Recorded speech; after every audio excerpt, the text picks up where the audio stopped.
It was the second longest game in World Series history. Jays and Dodgers. Someone had to lose.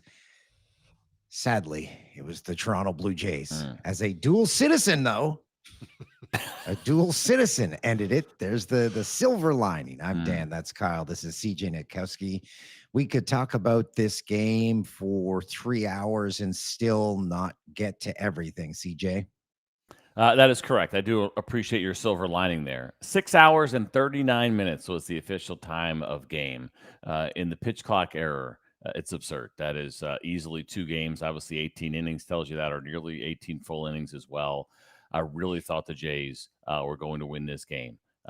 What seemed like, I guess, probably about 5.5 hours ago, when things started kind of looking in their favor. Again, kind of coming up big, that 4-run fourth inning.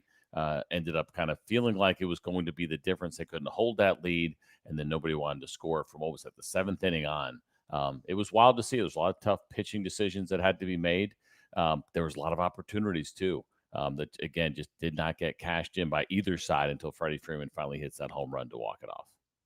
It seems like that's pretty much how it had to end. Someone was going to walk into one of these pitches, but it's almost a miracle that neither of these teams were able to score over such a long stretch after the offense we've seen from them throughout all of these playoffs. Is that a fatigue factor? You sit there and you watch that game, you start to wonder a little bit, are guys getting tired? The thing that you worry about, and this is where the coaching staff and teammates have to come up and make sure it doesn't happen, is that you're not giving an at-bat away, or there's even the slightest lapse in judgment in an at-bat where you're 90% there instead of being 100% there. It can happen in those longer games. I don't know if it can happen in the postseason. It certainly shouldn't happen. Saw a couple of knucklehead plays earlier, some defensive miscues, some base running miscues as well. But as that game went further and further along, I would say mental fatigue as much as physical fatigue. I mean, Will Smith behind the plate the entire time for the Dodgers certainly was a big deal, and there will be some serious fatigue, and probably was for him. But for me, I worry more about the mental side of it as it starts to become a little bit draining. It doesn't take much at all for your swing to get off, for you to miss a spot if you're not all the way locked in and focused. And, these guys, for the most part, seem like they were able to hang in there and do it. There's so much to dissect. 2 runners were thrown out at the plate. Vladdy Guerrero with one of the most awkward, unique, fantastic slides to be safe at home. We had a Bo Bichette play where he thought it was a walk when it was a strikeout, got thrown out. We had so many reviewed plays. And then you also had the Jays pinch running in situations, and that left them with no power left in the lineup. It was really surprising to see them use Miles Straw when they did, knowing that you were going to have to run for Bichette at least, potentially. At some point, obviously, Springer is already hurt at that point, so you're thin. Barger's not a great runner, but he's certainly not your worst runner either. And he's your best defender and your best armor. He proved that with the big throw that he had at home. So that was a little bit of a surprise, the timing of it. And then later, you don't have that bat now in the lineup. Miles Straw ended up with how many? Do you have 4 plate appearances? You lose track. It got so, he had 4 plate appearances that ended up following. Not that you're planning on 18 innings, but you really don't want that to be 1 when you're talking about taking it away from Madison Barger, potentially in the great year that he had and the big moments that he's had so far in the postseason. That was really probably one John Schneider move that stuck out a little bit. That was surprising, that I think came back to bite him a little bit. I think pitching wise, he did a good job. The guys answered the bell. Not an easy thing to do as far as when are you going to go get Max Scherzer. I thought he did a good job letting him go a little bit deeper when they had the lead and then got him out of there. And unfortunately, they got into a little bit of trouble after that. But the pinch running decision was probably the biggest one and the one that hurt them the most. Let's circle back to Springer, who's now out of the lineup for the rest of this game at that point, possibly missing tonight. We don't know, but it seems like he didn't just first hurt that oblique or whatever it is on that swing. Seems like he aggravated something based on how quickly he reacted and basically waved himself out of the game. How much of a loss would that be for the Blue Jays if he's not able to go tonight? So the issue you have with this whole situation is if he is hurt enough where he cannot play the rest of the World Series, you can get that exemption and get him taken off the roster. There's no coming back from that. Or is it that you might need a day or two? The way that he grabbed it, the way that he reacted, it felt like it was significant.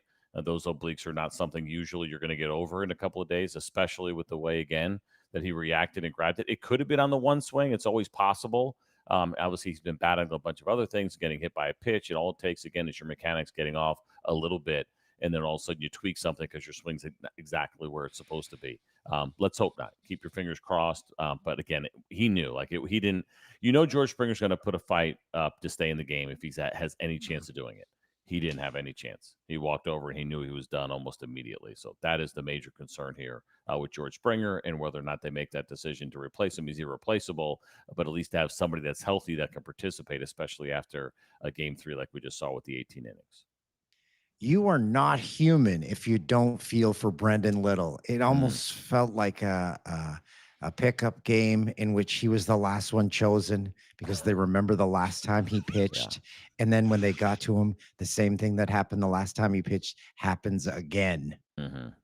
So he's had a really rough postseason. And we kind of mentioned it. We were talking about the bullpen a little bit. Even though he had a great season, I was concerned about some things that I saw from him. I mean, just the way that he looked. I mean, the ball's still moving really well and coming out of his hand pretty good. It just seems like any mistake that's left over the plate gets taken advantage right now. And when you're not going right, that's usually the case. So it's been a rough go of it for him so far in this postseason. I was talking to some of my radio guys that were still awake while the game was going on. I said, man, Brendan Little in here now, and the way that he's been throwing, this feels like this could be it. He did a good job in his first inning. They were able to get to him in the second inning, unfortunately. So I hate it for him because he had such a big year that he's had this kind of postseason so far. It's just kind of been one of those things for him. CJ, what were the odds that both Max Scherzer and Clayton Kershaw appeared in the same World Series game this year? The Kershaw thing was funny, and I don't know if you guys saw it, if they showed it on the Sportsnet feed or not, but going back to the history of when those guys pitched against each other when they were really young, right? There was that game where it was supposed to be Randy Johnson and Greg Maddux. It didn't happen. Vin Scully was on the call. I think Scherzer had 3 career wins. Kershaw didn't have any when they faced each other, to the point where even Vin Scully was saying his name wrong. Max Scherzer, right? He just was not a household name at the time. So it's kind of cool to see it go full circle.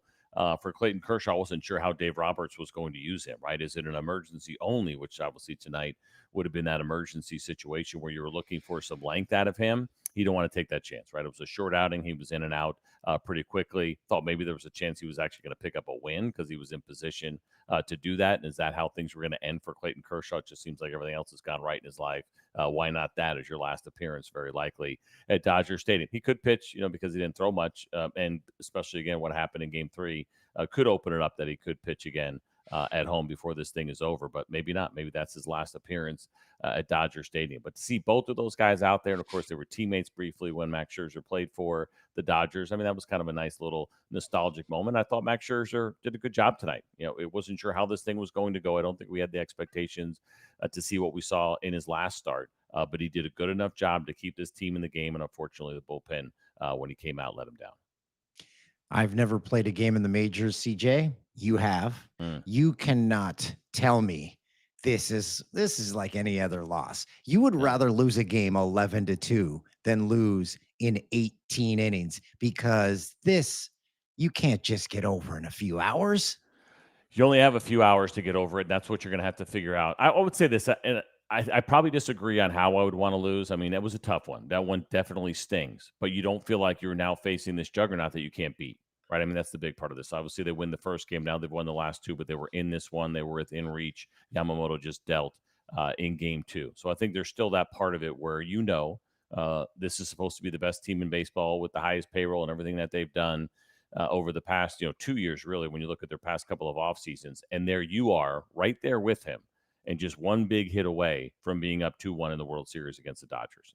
Keep it positive, buddy. Yeah, that's the way you got to look at it. I mean, I think these guys, Right. They know they can hang. They know they belong, and it's just a matter now of who can deliver. I was wondering about Shohei Ohtani and the calf, and looked like, it was bugging him a little bit. I was surprised they didn't take him out, and I know you want his bat still in there, but he is starting Game 4.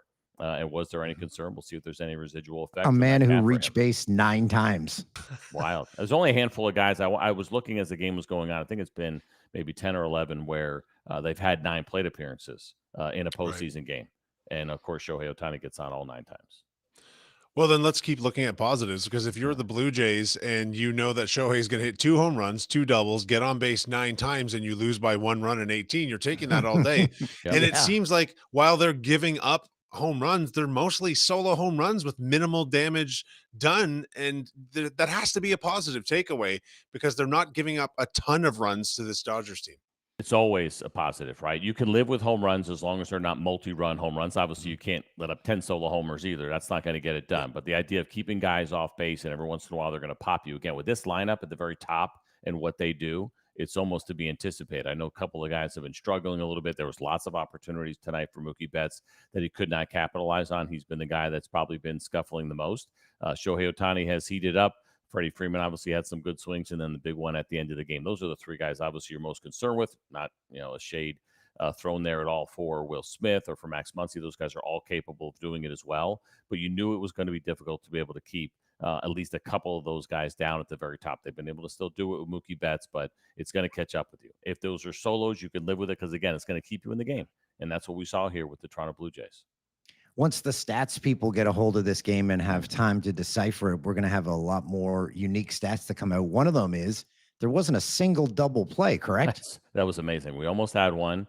Isaiah Kiner-Falefa was able to beat it out. That is incredible. I can't imagine that we've had any game, postseason or regular, that's gone that long. Obviously, we've only seen a couple go this long in the postseason that has not had a double play in it. There was a lot of fly balls. It looked like guys were getting beat with elevated fastballs that were just a little bit late, even the foul balls that were going straight back.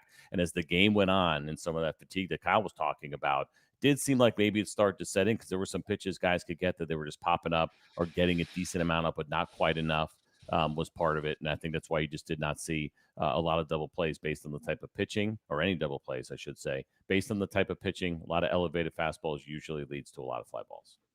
CJ, I want to continue with positivity because that's how I like to start my mornings. And defensively, there was some great plays by the Jays with the arms tonight. Obviously, the throw from the outfield, but then you also had Vladdy going across the diamond to gun down. Yes. It was 4.5 hours ago, so I don't remember who it was at third base.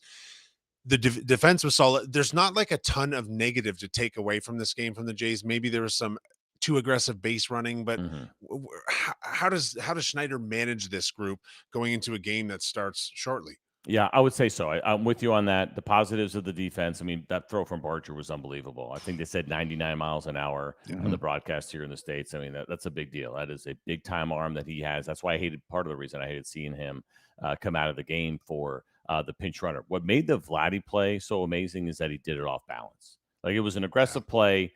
Everything had to go right, really, for both of the plays. The play that Tommy Edman made to throw out Isaiah Kiner-Falefa over at third, everything had to be perfect. And it was, which was hustle, which was alertness, and then executing a throw across the diamond. Vladdy did it off balance. It was really well done.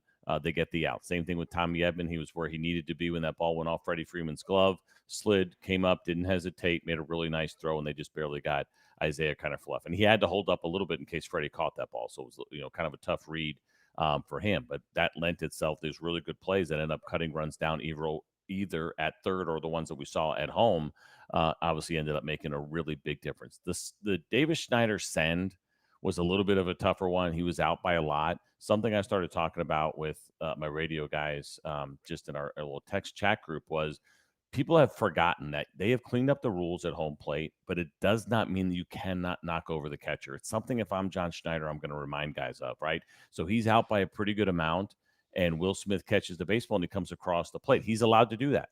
Now, there's no path there. They challenge it. You take a shot at it, see if you can get that catch your blocking home plate rule called. But the other part of it is if a catcher does that, you are allowed to go old school and drop a shoulder in his chest. We just don't see it anymore. It's not a dirty play. This is the World Series. You end up losing this game by one run.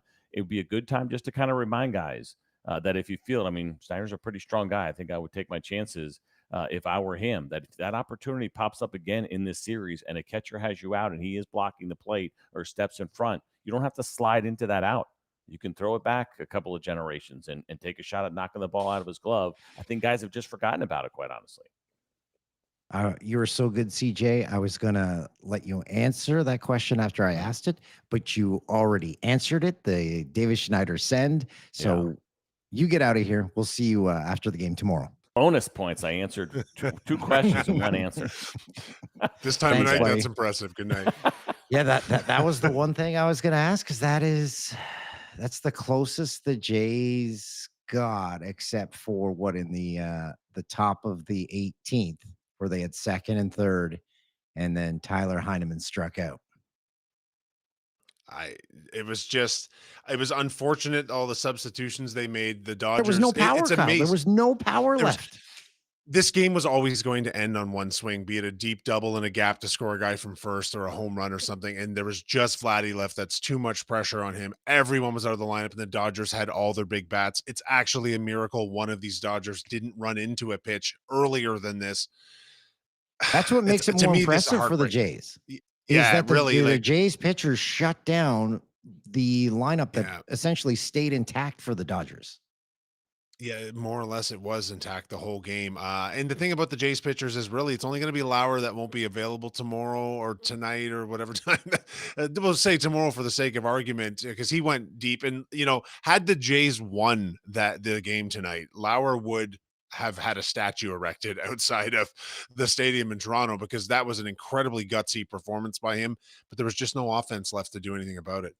Yeah, it was very futile, and yeah, it was just when you break it down and you look at it from a distance, and you look at it weeks down the road, months down the road, you'll say, "Man, I'm glad we got to watch that because it had Yeah. everything you'd want in a baseball. Literally everything plays at the plate, bonehead plays in the field. Uh, uh, we had home runs. We had stupendous pitching performances. We had bases loaded situations in extra innings multiple times. It I was had just 30 fantastic. messages of I had 30 messages at least that were some variation of, "Are you watching this shit?" Like, it was just everyone was just in awe of it, and now I think Canada is closed tomorrow. I I think there's just Yeah. no way. Imagine the people in Newfoundland watching this game till 5 o'clock in the morning. Yeah, there's going to be a lot of people calling in sick. It'll be the flu day. What's tomorrow's date? It's October. I have no clue what the date 29th, is. Twen- October the 20 no, the 28th. October It's today's 28th date. Yeah, will yeah. be Canada's flu day, in which productivity will be at an all-time low. But we will be productive as we will be here after game 4 as the Jays attempt to tie the series as they lose in 18 innings to the Dodgers 6-5 after Freddie Freeman goes deep in the bottom of the 18th. We'll see you tomorrow.